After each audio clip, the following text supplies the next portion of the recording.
Itong aircon na to ay tumutulo ng tubig. Kaya panoodin mo itong video hanggang dulo. May matututunan ka, ako ay sigurado. At kung mapapansin nyo, may nakasahod na kasirola at nakapatong pa dito sa kama. Ako sana ay tutulog na dahil gabi na. At dahil nga sa problema ng kanyang aircon, ako ay pinapunta. Malapit lang naman ito sa aking tarima, kaya mache-check ko kaagad ang aircon kung ano ang problema. At dito lang yan sa may second floor, kaya may swimming pool. Okay sana, ang daming chicks banda ron. Hindi lang abot ng camera ng aking cellphone. Humanda kayo, pagkatapos ko, dyan ang daan ko. Mga nakatupis pa kayo, pagpapaluin ko ang mga wet packs nyo. Balik tayo dito sa aircon. Ito ay mabilisan lang at madalian. Hindi naman natin ito magagamitan ng water pressure at hindi rin natin malilinisan. Kakailanganin pa kasi ng permit. Ang problema, holiday kinabukasan.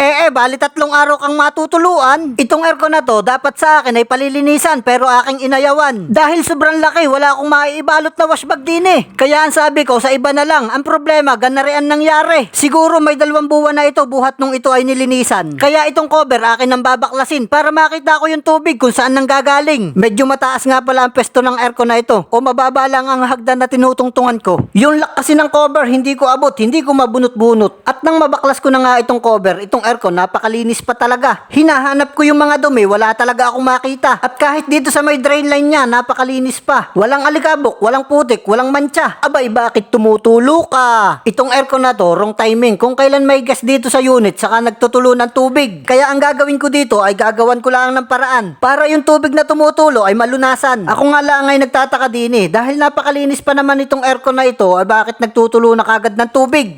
Ito pala ang problema. Yung kanyang drain pan, puno na. Kapag ganito lang ang problema ng inyong aircon, madali lang itong solusyonan. Drain pipe lang ang inyong tatanggalin. At huwag kayong mag-alala, madali lang yung baklasin. Diyan lang naman yan nakakabit sa ilalim. At dito naman yan nakakonect sa drain pan. Ito ang sumasahod kapag pumapatak ang ulan. Joke lang. Ito ang pinakasalulo nitong evaporator coil. Kapag ito ay nagmomoist, yung tubig dito dumadaloy. Kaya itong drain pan, ito lagi ang nadudumihan. Yung mga namumuumuong jelly-jelly, ito ang kinakapitan. Itong drain pipe nga pala ang nagkaproblema. Dahil yung butas sumikip na. Kaya yung tubig naipon na sa drain pan. Kaya kung ito ay mababarahan, naku po, ay sigurado, ikaw ay matutuluan. Yung iba kasi, pag nagkakaproblema ng ganito, pinapalinisan uli ng bago. Sayang lang ang gastos mo dahil kalilinis lang naman ito. Kaya ganito lang ang iyong gawin. Yung drain pipe, hihipan mo lang ng malakas para yung jelly-jelly talbog palabas. Ito mga tropa ay diskarte ko lang. Dahil may gas ditong naupa, ako ay pinatawag lang nila. Dahil hindi sila makapagpahinga at basa na rin yung kama. Kaya itong mahiwaga kong technique ay inilabas ko na. Ginagawa ko lang ito kapag kailangan talaga. Water pressure lang talaga ang ginagamit dito pambuga. At dahil nga gabi na at bawal na, itong mahiwaga kong technique ang napadali mga tropa. Abay kahit ganari, solve ang problema mo pare. Basta yung drain pipe, linisan mo lang ng mabuti. Yung aircon mo, balik sa dati, quality. At nang malinisan ko na yung drain pipe, syempre yung cover binalik ko na para ma-check na natin kung natulo pa ba. Syempre bago tayo umalis, obserbahan muna natin yan. Hindi ako aalis hanggat hindi ko nakikitang quality yan. Yung temperature, akin ang pinagsagadan para makita ko kung tutulo pa ba yan. Kaya nung aking maobserbahan, abay akin ang uuwian at ako ay meron pandadaanan. Alam nyo na yan. Bye-bye. I love you.